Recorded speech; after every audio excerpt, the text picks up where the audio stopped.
Hello दोस्तों। आज हम स्टार्ट करेंगे ट्रिग्नोमेट्री का 8.1 का क्वेश्चन फिफ्थ करेंगे। आप क्वेश्चन देखते हैं, क्वेश्चन इजी देखते हैं। क्वेश्चन कहता क्या है? अब क्वेश्चन कहता है कि यदि sec थीटा इजकल टू 30/12 हो तो अन्य सभी त्रिकोणमितीय अनुपात ज्ञात कीजिए। मतलब अन्य सभी त्रिकोणमितीय अनुपात ज्ञात कीजिए। सेक को छोड़ के sine cos tan cot sec cosec, sec छोड़ के कोसेक, सभी की वैल्यू हमें निकालनी है। तो हमें इसके लिए समकोण त्रिभुज बनाना पड़ेगा, ठीक है। पर लेकिन इससे पहले इस वैल्यू को लिखते हैं हम। यहाँ बोलता है सेक थीटा, कोई वैल्यू नहीं दी, 30/12।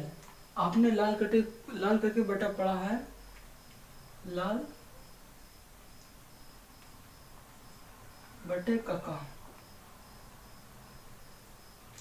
Sign cos tan cot sec, मतलब कि k/a,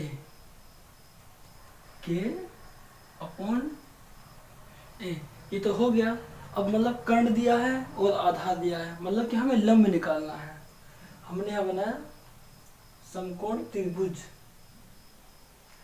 कर्ण क्या है? थीटा दिया है।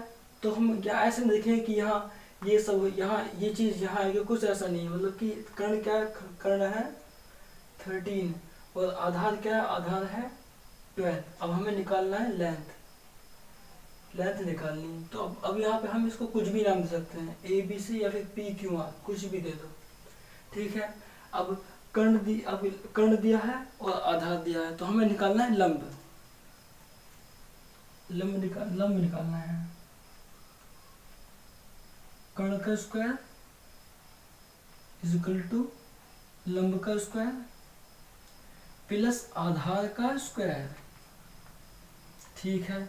कर्ण कुछ नहीं दिया है, 13 का स्क्वायर आएगा यहाँ पे, 13 स्क्वायर। लंब क्या है? नहीं पता, इसको हम सेम लिख देंगे। और आधार है हमारा 12 का स्क्वायर। 13 का स्क्वायर क्या होता है? 13 का स्क्वायर होता है 169, मतलब कि 169। अब फिर हम कर लेते हैं, 3 3 जा 9, 3 3 1 961, मैंने कहा था 169 हो गया।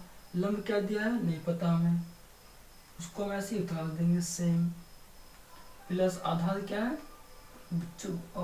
12 का स्क्वायर होता है 144 होता है। 4 2 2 1 4 4 1, इसका स्क्वायर होता है 144, ठीक है। अब इसके आगे भी हम सोल्व करेंगे। इसका एक क्वेश्चन कहता है कि अब ये क्वेश्चन है, अब मैं इसको चाहे इधर लिया हूँ तब भी कोई बात नहीं, अब मैं इसको चाहे यहाँ लिया हूँ तब भी कोई बात नहीं। लेकिन जब हम इसको यहाँ लाएंगे तो ये जो वैल्यू है ना, इसके आगे रखेंगे, मतलब यहाँ रखेंगे, इसको साइड कर देंगे, ठीक है। लेकिन क्योंकि अगर यदि लंब यहाँ है, यहाँ जो लंब दे रखा है, तो हम इसको ऐसा लाना सही रहेगा। 169 माइनस 144 इजिकल टू लंब का स्क्वायर है। 9 में से 4 गए, यहाँ आ जाता है 5। 6 में से 4 गए, यहाँ आता है 2 इजिकल टू L। अब L जो इसका स्क्वायर था, वो जो इसका स्क्वायर था यहाँ पे आकर रूट में चेंज हो गया। अब 25 का स्क्वायर क्या होता है? 25 का स्क्वायर होता है 5। जब इसको वापस लाते हैं, 5 5 से कितना होता है? 25 होता है, तो वही है, रूट में आ गया, 5 आ गया यहाँ पे, ठीक है। अब इसके आगे सोल्व करेंगे। अब पहले जो मैंने बोला था आपको कि साइन कोस टेन, ये सब को, इन सभी को लिख लेते हैं, क्योंकि हमें इसकी वैल्यू निकालनी है। इसके लिए केवल सेक को छोड़ के, सेक थीटा को छोड़ के, sine theta cos theta tan theta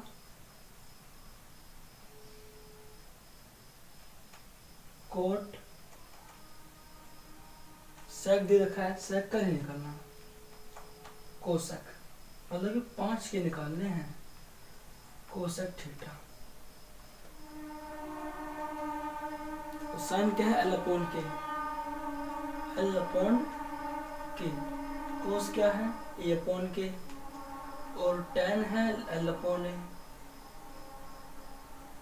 देखो ये लिखा है ना, sine cos tan cot sec cosec, तो हमें इसी तरीके से लिखना है। अब टेन आ गया, कोट क्या होता है, साइन कोस टेन कोट, उसका उल्टा हो जाएगा ए अपॉन एल। सेक दे रखा है, कोसेक निकालेंगे, इसका होगा के अपॉन एल। अब ये तो दे दिया, अब हमें इसके आगे इसकी वैल्यू निकालनी है, ठीक है। अब पहले हम इसे को सोल्व करेंगे। एल थीटा बोला कुछ, मतलब कि सीधा लिख देना, एल एल ये है मतलब कि कर्ण क्या ये है। तो एल की वैल्यू क्या है, एल की वैल्यू है 5, हमने लिख दिया 5। एल क्या हो गया 5, कर्ण है हमारा 13, आधार क्या हो गया 12 सेंटीमीटर, कर्ण क्या हो गया 13 सेंटीमीटर, लंब। अब टेन थीटा में, तो साइन थीटा में क्या हो गया 5/12, कोस थीटा में हो गया 12/13, और टेन थीटा में क्या हो जाएगा एल, एल क्या है हमारा 5/12, क्योंकि आधार है जो 12 है। अब कोट आधार क्या है 12 सेंटीमीटर, 12 हो गया, और लंब क्या हो जाएगा, लंब हो जाएगा हमारा 5 सेंटीमीटर, कर्ण क्या होगा 13 सेंटीमीटर। हम यहाँ कुछ सेंटीमीटर कुछ नहीं लिखेंगे, यहाँ पे सिंपल सोल्व करेंगे। एल क्या हो गया, एल हो गया 5 सेंटीमीटर। अब मैं क्वेश्चन को एक बार फिर से बताता हूँ, एक बार मतलब रीड करूँगा, उस पढ़ता हूँ। यदि सेक थीटा इजकल टू 13/12 हो तो अन्य सभी त्रिकोण मिति अनुपात ज्ञात परिकल्पित कीजिए। सेक थीटा सेम बता दिया, उसको ऐसे लिख दिया। अब हमने यहाँ क्या किया है, सेक थीटा की वैल्यू रखी है, यहाँ पे क्या होते हैं के अपॉन ए, ठीक है। अब इसके मतलब कर्ण दिया है, आधार दिया है, कर्ण लंब आधार, तो हमें निकालना है लंब, तो लंब कर्ण का स्क्वायर। अब इसके बाद हमने बनाया समकोण त्रिभुज बनाया, क्योंकि ये तो 90 डिग्री होता है, जहाँ थीटा होता है वहाँ होता है कर्ण, ठीक है। अब इसके बाद कर्ण का स्क्वायर, कर्ण क्या है हमारा 13 सेंटीमीटर, लंब क्या है, लंब हो गया हमारा, क्योंकि लंब हमें पता ही नहीं था, क्योंकि हम वही चीज़ निकालनी थी। आधार क्या है 12 सेंटीमीटर, कर्ण का स्क्वायर, लंब का स्क्वायर प्लस आधार का स्क्वायर। 13 का स्क्वायर होता है 169, एंड लंब का स्क्वायर ऐसे लिख देंगे, प्लस 12 का स्क्वायर होता है 144। अब इसको हम यहाँ ला के हमने माइनस किया, इजकल टू एल का स्क्वायर हो गया। अब ये जो इनमें से माइनस होएगा 25 आएगा, स्क्वायर रूट में चेंज हो गया। इसके बाद इसकी जो वैल्यू होती है 5 आता है, लिख दिया, एल की वैल्यू क्या होगी 5 होगी। Sign cos tan coat cosec 1 2 3 4 5, ठीक है, ये 16 हो गया। अब इस प्रश्न में इतना ही है। यदि आपको इस प्रश्न से कोई भी प्रॉब्लम होती है इस प्रश्न से, तो आप मुझे कमेंट बॉक्स में मैसेज कीजिए। उसके बाद और मैंने इसके पहले की 4 वीडियो बना चुका हूँ, यदि आपको कुछ भी पूछना हो तो आप मुझे कमेंट बॉक्स में मैसेज कीजिए। धन्यवाद। देखा है कि जहाँ पे 169 माइनस 144, बस उसमें कुछ नहीं है, वहाँ पर आपको माइनस करना था। मैं आपको दिखा देता हूँ एक बार, ठीक है, बस इतना ही है। इसके आगे जो हमने वैल्यू देनी थी वो रखिए, बस ये तो क्वेश्चन है, सॉल्यूशन हो गया।